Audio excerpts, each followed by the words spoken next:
नमस्कार, एक बार फिर से स्वागत करते हैं आपका हमारे YouTube चैनल पर। हर विभाग के कर्मचारी पेंशन धारकों से जुड़ी लेटेस्ट खबरें सबसे पहले जानने के लिए सब्सक्राइब करें हमारे चैनल को, ताकि लेटेस्ट गवर्नमेंट अपडेट से हम आपको अवगत करा सकें।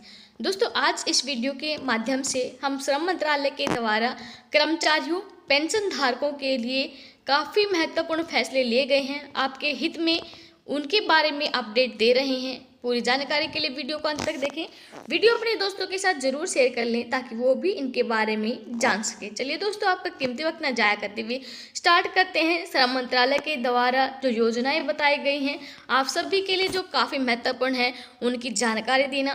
तो दोस्तों, यहाँ पर श्रम मंत्रालय ने जनहित में जारी की है जरूरी सूचनाएं, समय पर आप इनका फ़ायदा ले सकते हैं।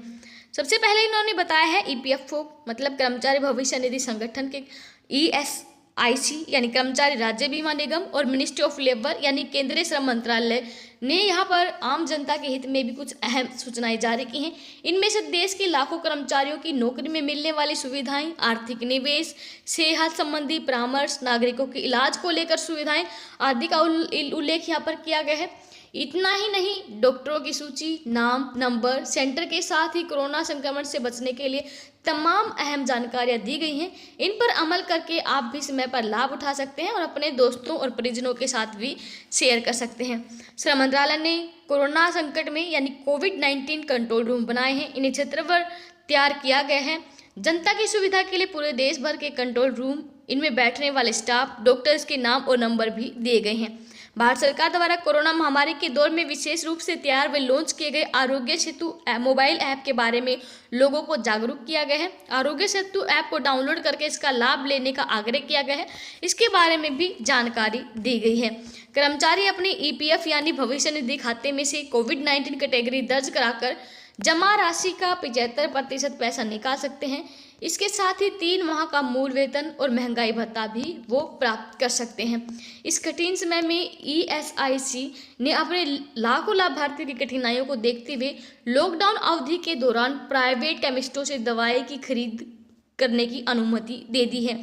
इसकी पूर्ति बाद में ESIC कर्मचारी राज्य बीमा निगम द्वारा की जाएगी। आयुष मंत्रालय ने राज्यों और केंद्र शासित प्रदेशों को हर्बल काढ़े की एक रेसिपी सौंपी है। साथ ही इसके वाणिज्यिक उत्पादन को भी बढ़ावा देने के लिए कहा है। सरकार ने दावा किया है कि ये काढ़ा कोविड-19 के खिलाफ शरीर की प्रतिरोधक क्षमता में इजाफा करता है। आयुष मंत्रालय का कहना है कि ये फॉर्मुलेशन लोगों के स्वास्थ्य हित में है और PM मोदी ने इसका समर्थन किया है।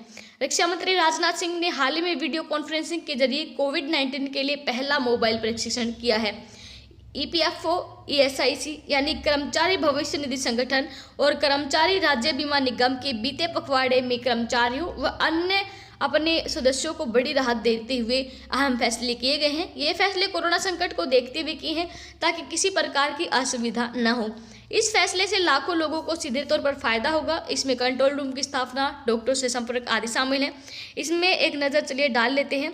तो केंद्रीय क्षेत्रों में शिकायतों, इमरजेंसी कॉल को अटेंड करने के लिए कोविड-19 कंट्रोल रूम की क्षेत्रवार डिटेल जारी है। E-चालान कम रिटर्न यानी ECR इलेक्ट्रॉनिक चालान को दाखिल करने की तारीख बढ़ा दी गई है। केंद्रीय श्रम मंत्री संतोष कुमार गंगवार ने देश में श्रम और श्रमिकों के मुद्दे के समाधान के लिए केंद्र सरकार द्वारा स्थापित नियंत्रण कक्षों के साथ समन्वय के लिए श्रम विभाग से एक नोडल अधिकारी नामित करने के लिए विभिन्न राज्यों, केंद्र शासित प्रदेशों से अनुरोध किया है।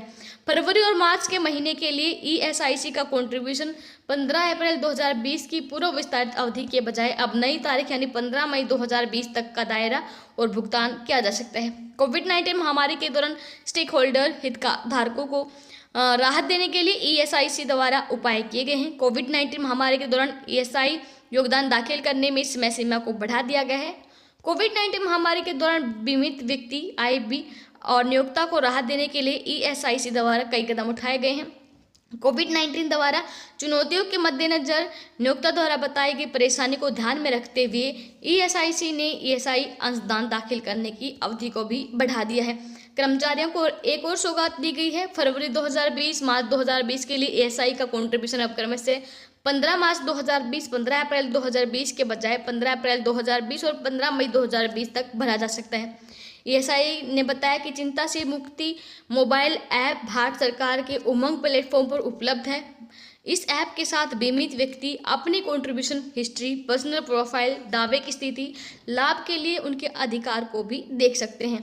ईपीएफओ के सभी क्षेत्रीय कार्यालयों में हर महीने की 10 तारीख को निधि ऐप नेखत कार्यक्रम आयोजित करता है। सभी ग्राहक अपने संशय सवालों सहित अपनी प्रतिक्रिया प्रस्तुत करने के लिए हर महीने निधि ऐप निकट में शामिल हो। ईपीएस 95 पेंशनर जिन्होंने अपना डिजिटल लाइफ सर्टिफिकेट अभी तक जमा नहीं किया है, वे अब वर्ष के किसी भी समय ऑनलाइन जीवन प्रमाण पत्र प्रस्तुत कर सकते हैं।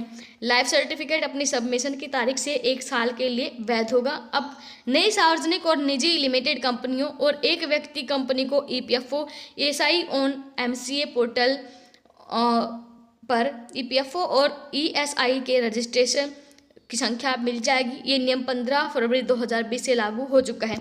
मातृत्व अवकाश यानी मैटरनिटी लीव की अवधि बढ़ा दी गई है। अभी तक ये अवकाश 12 सप्ताह का था, जिसे बढ़ाकर 26 सप्ताह कर दिया गया है। यानी अभी तक ये अवकाश पूरे 84 दिन का था, जो अब 182 दिन का कर दिया गया है। यह अवधि 6 महीने की अवधि से भी अधिक है।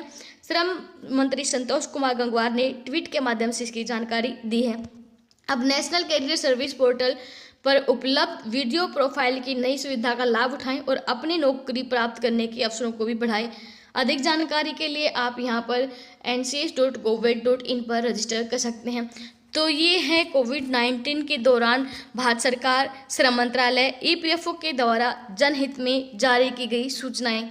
धन्यवाद। जय हिंद, जय भारत।